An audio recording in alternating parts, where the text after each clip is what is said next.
Vous en avez marre de devoir descendre du vélo à chaque fois qu'il y a un tronc en travers du chemin? Eh bien, c'est votre jour de chance puisqu'aujourd'hui, on va voir comment passer un tronc en VTT et VTT électrique. C'est parti. Bon alors déjà, pour apprendre à passer un tronc, il vous faudra un tronc.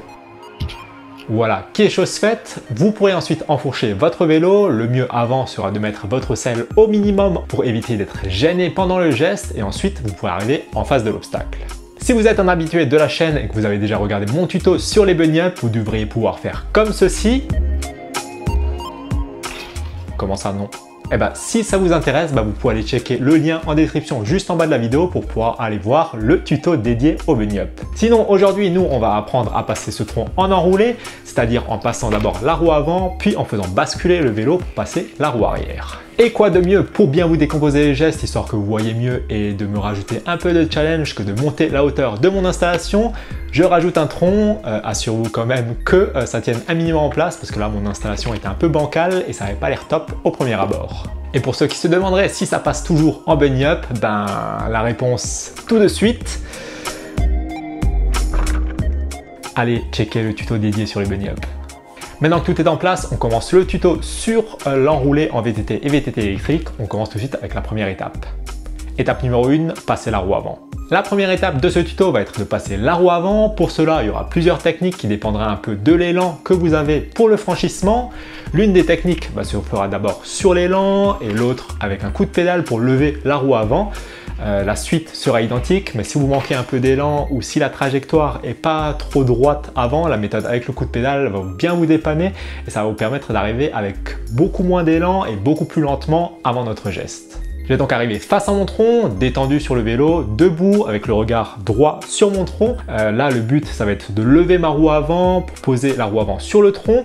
L'idée, ça va être de poser la roue avant, comprimer les suspensions et rebondir ensuite pour faire basculer ma roue arrière. Ne faites pas l'erreur de poser la roue avant après le tronc car vous allez être vite limité en hauteur et vous allez surtout risquer d'éclater votre plateau ou le bas de votre vélo sur le tronc dès que la hauteur va monter un petit peu. La première étape va être de lever sa roue avant. Je vais donc prendre une impulsion, pomper ma suspension avant pour pouvoir avoir un peu de rebond. Dès que ma suspension revient, je vais tirer sur mes bras, fléchir mes bras pour pouvoir lever ma roue avant et viser le haut du tronc. Je vais garder plutôt une position centrale et fléchie pour pouvoir ensuite faire basculer mon vélo et faire passer la roue arrière. Je vais fixer le haut de mon tronc avec mon regard et le but, ça va être de poser la roue avant sur le tronc et de rebondir en quelque sorte pour pouvoir faire basculer la roue arrière. Ici, si on est assez précis, je vais comprimer ma suspension sur la partie supérieure du tronc, mais le but ne sera pas de taper non plus dans le tronc, ce sera vraiment de se poser dessus, reprendre une impulsion pour ensuite pouvoir basculer la roue arrière.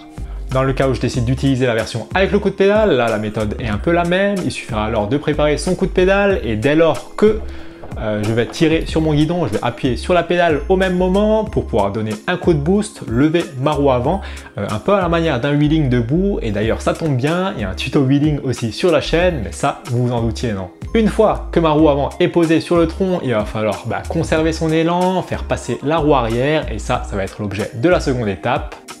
Étape numéro 2, passer la roue arrière. À ce stade, le plus dur reste à faire. L'objectif ici, ça va être de faire basculer le vélo vers l'avant pour pouvoir dégager le pédalier, dégager la roue arrière et ainsi passer notre tronc. Quand je vais poser ma roue avant sur le tronc, ma fourche va se comprimer un petit peu. Je vais profiter de ce rebond pour fléchir mes bras, fléchir mes jambes et prendre une impulsion. Et dès que la suspension se détend, je vais me tendre sur le vélo. Je vais tirer mon vélo vers le haut avec mon buste, avec mes épaules, lever les coudes pour pouvoir lever tout ça vers le haut et là mon vélo va décoller des deux roues.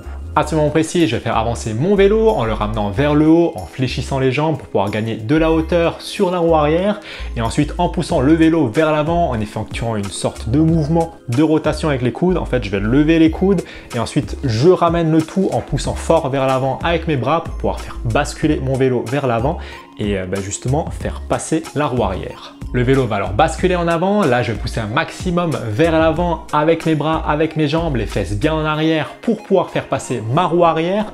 En fait, là, je vais pousser avec tout ce que je peux et si tout se passe comme prévu, la roue arrière va atterrir au-dessus de l'obstacle et je pourrais ensuite la laisser redescendre tout doucement de l'obstacle derrière en amortissant avec mes jambes, avec mes bras pour soulager un peu la réception. Et voilà, le tronc sera passé. Bon, on va pas se mentir, c'est pas facile de s'organiser au début, il y a beaucoup d'éléments à penser, mais avec un peu d'entraînement et dès que votre geste sera fluide, vous pourrez passer les troncs comme si de rien n'était, épater vos potes sur les sentiers et surtout leur mettre une longueur d'avance. Comme d'hab, si ça vous a plu ou si ça vous a aidé, n'hésitez pas à mettre le petit like sur la vidéo et on se retrouve bientôt pour une prochaine. Allez, ciao!